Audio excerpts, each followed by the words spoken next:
जैसे पहले राजा महाराजा होते थे वैसे ही ये 21वीं सदी के राजा हैं। अमित शाह के जो बेटे हैं, कभी क्रिकेट बैट नहीं उठाया, वो क्रिकेट के इंचार्ज बन गए। 56 इंच गायब हो गई ना, 56 इंच की छाती। इंडिया गठबंधन ने हिंदुस्तान के प्राइम मिनिस्टर की कॉन्फिडेंस उड़ा दी, तो आजकल सरकार ऑपोजिशन चला रही है। सच्चाई है, जो भी हम चाहते हैं हम करवा देंगे। ये खोखले हैं, इनमें कोई दम नहीं है। आजादी के बाद हिंदुस्तान में यूनियन टेरिटरी से स्टेट बनाए गए। उदाहरण है अरुणाचल प्रदेश, काफी यूनियन टेरिटरीज को स्टेट बनाया गया, स्टेट्स को बांटा गया। झारखंड नया बना, पहले बिहार हुआ करता था, बिहार में से झारखंड बना। मध्य प्रदेश में से छत्तीसगढ़ बना, उत्तर प्रदेश में से उत्तराखंड, आंध्र प्रदेश में से तेलंगाना। मगर पहली बार हिंदुस्तान की हिस्ट्री में आजादी के बाद एक स्टेट को यूनियन टेरिटरी बनाया गया है।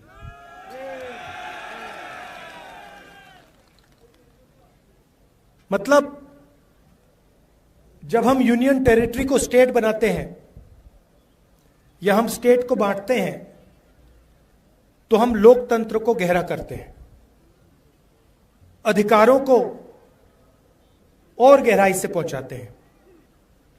मगर जब हम स्टेट को यूनियन टेरिटरी बनाते हैं तो अधिकारों को छीना जाता है। और आपके साथ, जम्मू कश्मीर के साथ यह अन्याय हुआ है। पहली बार हिंदुस्तान की हिस्ट्री में एक स्टेट के लोगों से उनके अधिकार छीनकर उनको यूनियन टेरिटरी में बदला गया है। यूनियन टेरिटरी में और स्टेट में बहुत फर्क होता है। स्टेट में असेंबली होती है, लोगों की आवाज होती है, उनके अधिकार होते हैं। और स्टेट के लोग अपने स्टेट को चलाते हैं, चाहे वो टूरिज्म हो, बिजनेस हो, माइनिंग हो, जो भी है, स्टेट के लोग स्टेट को चलाते हैं। और स्टेट के लोग अपनी असेंबली में अलग अलग कानून बनाते हैं। 1947 में हिंदुस्तान ने राजाओं को, महाराजाओं को परे करके लोकतांत्रिक अधिकार हमारी जनता को दिया था। कॉन्स्टिट्यूशन उसका चिन्ह है। पहली बार एक स्टेट से उनका अधिकार छीना गया है और हमारा कर्तव्य बनता है, हमारी जिम्मेदारी बनती है, सिर्फ कांग्रेस पार्टी और नेशनल कॉन्फ्रेंस की नहीं, सिर्फ इंडिया गठबंधन के लोगों को नहीं, मगर हिंदुस्तान के हर नागरिक की जिम्मेदारी है कि जम्मू कश्मीर को स्टेटहुड वापस दिया जाए। और मैं आपको यहां बताने आया हूं कि बीजेपी कुछ भी कह ले, आरएसएस कुछ भी कह ले, हम जम्मू कश्मीर के लोगों को उनका स्टेटहुड वापस देने जा रहे हैं। हम चाहते थे कि चुनाव से पहले मामला तय हो जाए और चुनाव से पहले जम्मू कश्मीर को स्टेटहुड मिले। मगर बीजेपी नहीं चाहती थी। उन्होंने कहा कि पहले चुनाव करो, ठीक है, मंजूर है, मगर स्टेटहुड मिलेगा। आप देखना, मैं आपको गारंटी करके कह रहा हूं, या ये स्टेटहुड देंगे, नहीं तो फिर अगली सरकार जो दिल्ली में आएगी, इंडिया गठबंधन की सरकार आएगी, उनका पहला काम होगा आपको स्टेटहुड देने का। और हम तब तक नहीं रुकने वाले, हम इन पर दबाव डालेंगे पार्लियामेंट में, यहां पर, कि ये जो आपको स्टेटहुड से यूनियन टेरिटरी बनाया गया है, जो पहली बार हुआ है, इसको रिवर्स करना है और आपको स्टेटहुड देना है। यहां पे कहा जाता है कि एलजी जम्मू एंड कश्मीर को चलाता है, बट सचमुच में वो एलजी शब्द गलत है। जैसे पहले राजा महाराजा होते थे, वैसे ही ये 21वीं सदी के राजा हैं। जो ये करना चाहते हैं करते हैं, जो भी करना चाहते हैं करते हैं। और सच्चाई है कि जम्मू कश्मीर के लोगों को ना रोजगार मिलता है, ना फायदा होता है, और यहां आपके जो राजा बैठे हुए हैं वो पूरा का पूरा फायदा बाहर के लोगों को दिलवा रहे हैं। चाहे वो आपके स्मॉल और मीडियम बिजनेसेस हो, बिजली का पैसा आपसे ले लेते हैं, बिजली का बिल बढ़ा देते हैं, इलेक्ट्रॉनिक मीटर लगा देते हैं, उसके बारे में कुछ नहीं करेंगे, मगर आपका अधिकार ले लेंगे। आपके जो यहां के बिजनेस हैं उनको दबा देंगे, कॉन्ट्रैक्ट्स बाहर के लोगों को दे देंगे, और पूरा का पूरा फायदा या बीजेपी आरएसएस के कनेक्टेड लोगों को, बाहर के लोगों को मिलता है। और यह लड़ाई सिर्फ जम्मू कश्मीर में नहीं है, यह पूरे देश में लड़ाई चल रही है। पूरे देश में बीजेपी और आरएसएस लोकतंत्र पर आक्रमण कर रहा है। आप पर तो डायरेक्ट करा, सीधा आपको कहा कि भैया स्टेटहुड हम आपसे छीन रहे हैं, हम आपको यूनियन टेरिटरी बना रहे हैं। मगर यह पूरे देश में हो रहा है। मणिपुर में देखिए, हिंदुस्तान के सारे इंस्टीट्यूशंस देखिए, इलेक्शन कमीशन देखिए, ब्यूरोक्रेसी देखिए, मीडिया देखिए, सारी की सारी संस्थाओं पर यह कब्जा कर रहे हैं, और पूरा का पूरा फायदा 2-3 उद्योगपतियों को देते हैं। ये देखिए, आप नाम जानते हैं, क्या नाम है उनके? अच्छा, नई चीज बोली है। मैं पार्लियामेंट में भाषण कर रहा था, मैंने भाषण में अदानी अंबानी का नाम लिया, और मुझे कहा जाता है कि पार्लियामेंट में अदानी और अंबानी का नाम नहीं लिया जा सकता। कमाल की बात है। एयरपोर्ट पे लगाया जा सकता है, सड़कों पे लगाया जा सकता है, पोर्ट्स पे लगाया जा सकता है, हर धंधे में उनका नाम दिखाई देता है, चाहे वो सेब का धंधा हो, सब जगह उनका नाम दिखता है, मगर पार्लियामेंट में उनका नाम विपक्ष नहीं ले सकते।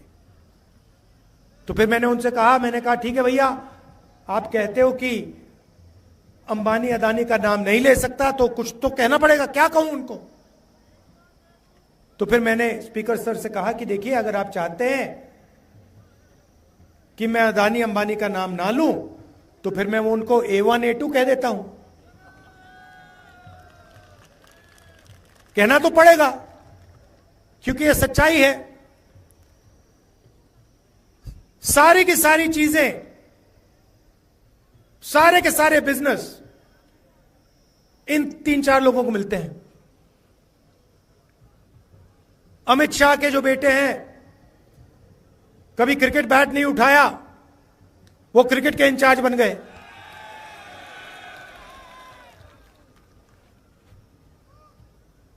तो 6-7 लोग देश को चला रहे हैं और सोचते हैं कि हिंदुस्तान की जनता, जम्मू कश्मीर की जनता, बाकी स्टेट्स की जनता चुप रहेगी। आपने देखा होगा चुनाव से पहले नरेंद्र मोदी छाती फुला के आते थे, देखा था आपने? 56 इंच गायब हो गई ना, 56 इंच की छाती। इंडिया गठबंधन ने हिंदुस्तान के प्राइम मिनिस्टर की कॉन्फिडेंस उड़ा दी, बिल्कुल उड़ा दी। वो आपको तो दूर से दिखते हैं ना, मैं तो पार्लियामेंट में उनके सामने बैठता हूं, तो मुझे तो डायरेक्ट दिखता है हो क्या रहा है। बिल्कुल पूरी की पूरी कॉन्फिडेंस खत्म हो गई। जो पहले नरेंद्र मोदी थे 56 इंच छाती वाले, वो हैं नहीं, खत्म हो गए वो, उनकी कॉन्फिडेंस गई। आज मैं आपको बताता हूं, जो ऑपोजिशन चाहता है वो इनकी सरकार करती है। दम नहीं रहा इनमें। लैटरल एंट्री की बात की इन्होंने, कहते हैं कि भैया सरकार में हम साइड से लोगों को लाएंगे। हमने कहा कैसे लाओगे? अमीर लोगों को कैसे लाओगे? गरीबों को आप आने नहीं देते हो,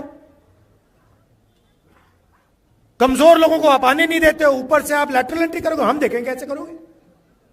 3 दिन में कहते हैं ठीक है भैया नहीं करेंगे।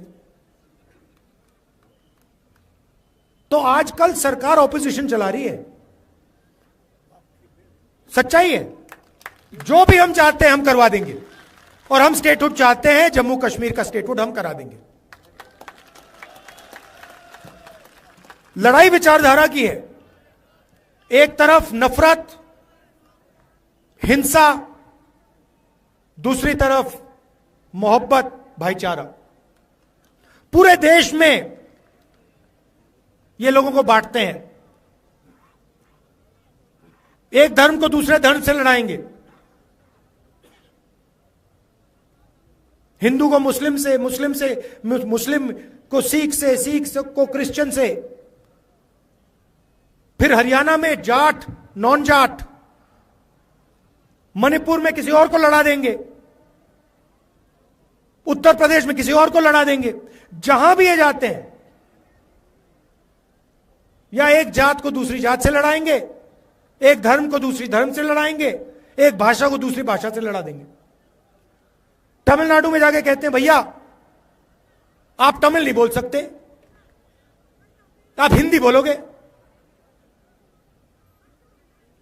तो जहां भी जाते हैं नफरत फैलाते हैं, और लक्ष्य है कि 2-3 लोगों को पूरा का पूरा हिंदुस्तान का धन पकड़ा दिया जाए। जनता को लड़ाओ, नफरत फैलाओ, और A1 और A2 को हिंदुस्तान के सारे बिजनेस पकड़ा दो। नोटबंदी उनके लिए की, गलत GST उनके लिए लागू की, और हमने क्या किया? नफरत के बाजार में मोहब्बत की दुकान खोली। 4000 किलोमीटर कांग्रेस पार्टी के कार्यकर्ता फारूक अब्दुल्ला जी आए, इंडिया गठबंधन के लोग आए, 4000 किलोमीटर हम चले। क्यों? नफरत को मिटाने के लिए, हिंसा को मिटाने के लिए।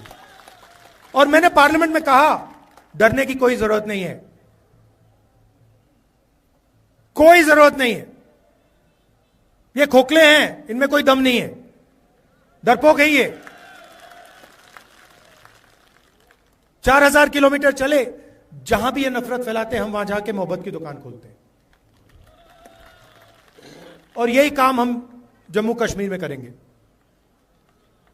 जम्मू कश्मीर को भाईचारे की जरूरत है, प्रगति की जरूरत है। और आपसे ये जो स्टेटहुड छीना गया है, ये पहला कदम है। सारे के सारे छोटे बिजनेसेस खत्म कर दिए, जम्मू कश्मीर में किए, बाकी हिंदुस्तान में किए। बैंक के दरवाजे उनके लिए बंद हैं। आप सोचिए 22-25 अरबपति हैं, नरेंद्र मोदी जी ने 16 लाख करोड़ रुपए उनका कर्जा माफ किया है। आप सोचिए 16 लाख करोड़ रुपए उनका कर्जा माफ किया है। और जो छोटा बिजनेस चलाते हैं, खेती करते हैं, मजदूरी करते हैं, जो स्टूडेंट्स हैं, उनका 1 रुपया कर्जा माफ नहीं होता है। तो ये नफरत फैलाते हैं, हिंसा फैलाते हैं, अन्याय भी फैलाते हैं, और इससे ना देश का फायदा होगा ना जम्मू कश्मीर का फायदा होगा। सरकार चले तो सबकी सरकार हो, उसमें कमजोर लोगों की का शेयर हो, छोटे बिजनेसेस की रक्षा हो, जो खेती करते हैं, हॉर्टिकल्चर का काम करते हैं, टूरिज्म का काम करते हैं, उनकी रक्षा हो, उनको भी फायदा मिले। ऐसी सरकार हम यहां चलाना चाहते हैं। और मैं आपसे कह रहा हूं, मैं जानता हूं कि जम्मू कश्मीर ने मन बना लिया है, मैं यहां कैंपेनिंग करने आया हूं, मगर सच्चाई यह है कि इंडिया गठबंधन यह चुनाव जीतने जा रहा है, और वो दिख रहा है, क्योंकि इंडिया गठबंधन न्याय के लिए लड़ रहा है। और जैसे फरूक साहब ने कहा, बहुत सारे लोग बीच में डिवीजन करने, कंफ्यूजन फैलाने घुसे हुए हैं। आप याद रखिए, एक तरफ बीजेपी और आरएसएस है, दूसरी तरफ इंडिया गठबंधन, कांग्रेस पार्टी और नेशनल कॉन्फ्रेंस है। सीधी सी बात है, लड़ाई इन दोनों के बीच में है। डिवीजन नहीं होना चाहिए, मिलकर इनको हराना है। जहां भी नेशनल कॉन्फ्रेंस के कार्यकर्ता हैं, आपको कांग्रेस पार्टी के कैंडिडेट्स का पूरा समर्थन करना है, और जहां भी नेशनल कॉन्फ्रेंस के कैंडिडेट्स हैं, वहां कांग्रेस पार्टी के कार्यकर्ताओं को पूरा दम लगा के समर्थन करना है। स्टेटहुड का मामला है, जम्मू कश्मीर के लोगों के अधिकार का, सेल्फ रिस्पेक्ट का मामला है। इसमें कोई डिवीजन नहीं होना चाहिए।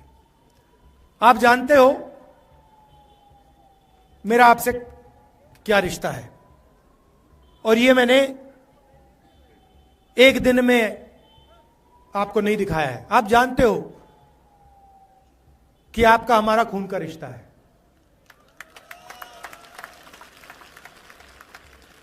ये राजनीतिक रिश्ता नहीं है, ये पुराना रिश्ता है, खून का रिश्ता है।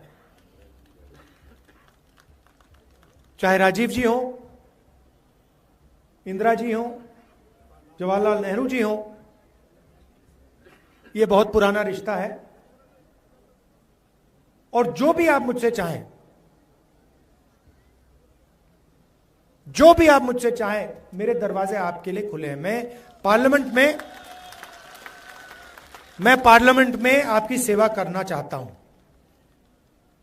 आपके मुद्दे हैं, आपका दर्द है, आपका दुख है, वो सब मैं आपके लिए पार्लियामेंट में उठाना चाहता हूं, कि देश को पता लगे कि पहली बार हिंदुस्तान की हिस्ट्री में एक स्टेट से अधिकार छीना गया है और उस स्टेट को यूनियन टेरिटरी बनाया गया है। आखिरी बात, जो हमारे कश्मीर पंडित भाई हैं, आपको मैं कहना चाहता हूं, आपका बीजेपी ने सिर्फ फायदा उठाया है, इस्तेमाल किया आपका, आपकी मदद नहीं की है। हम आपके साथ खड़े हैं, आपके साथ कनेक्ट होना चाहते हैं। सरकार आएगी तो आपको एक साथ लेकर, मिलाकर हम आगे बढ़ेंगे। हम चाहते हैं कि सब लोग मिलकर भाईचारे के साथ आगे बढ़ें। मोहब्बत की दुकान जम्मू कश्मीर में खुले। आप सबका बहुत बहुत धन्यवाद। और मैंने पहले भी शिकायत की थी, अभी मैं शिकायत करना चाहता हूं मीर साहब से कि आप मुझे यहां बुला लेते हो, चुनाव में बुला लेते हो, इतनी सुंदर जगह बुलाते हो, फिर कहते हो आपको 1 घंटे में जाना है। तो अगली बार आप मुझे यहां बुलाओ तो 2-3 दिन के लिए बुलाओ और लोगों को ठीक से, कि मैं लोगों के साथ ठीक से मिल पाऊं, क्योंकि ये जो 45 मिनट 1 घंटे का काम होता है इसमें मजा नहीं आता मुझे। और फिर मुझे लगता है कि भाई ऐसी सुंदर जगह आया हूं। अभी फरूक साहब से मैं कह रहा था कि जम्मू कश्मीर में जहां भी जाओ सुंदर जगह, एक से बढ़कर एक सुंदर जगह आपको दिखती है। तो अगली बार मीर साहब 2-3 दिन के लिए बुलाइए मुझे और जनता के साथ, मतलब हाँ, उस पहाड़ पे ले चलिए मुझे। क्या कहते हैं? ब्रायरी गिरी। जो अगली बार राहुल जी आएंगे इनको ब्रायरी गिरी पर ले जाएंगे, वहां पर जहां देसा कपड़ा रोड बनना है। बहुत बहुत धन्यवाद। जय हिंद।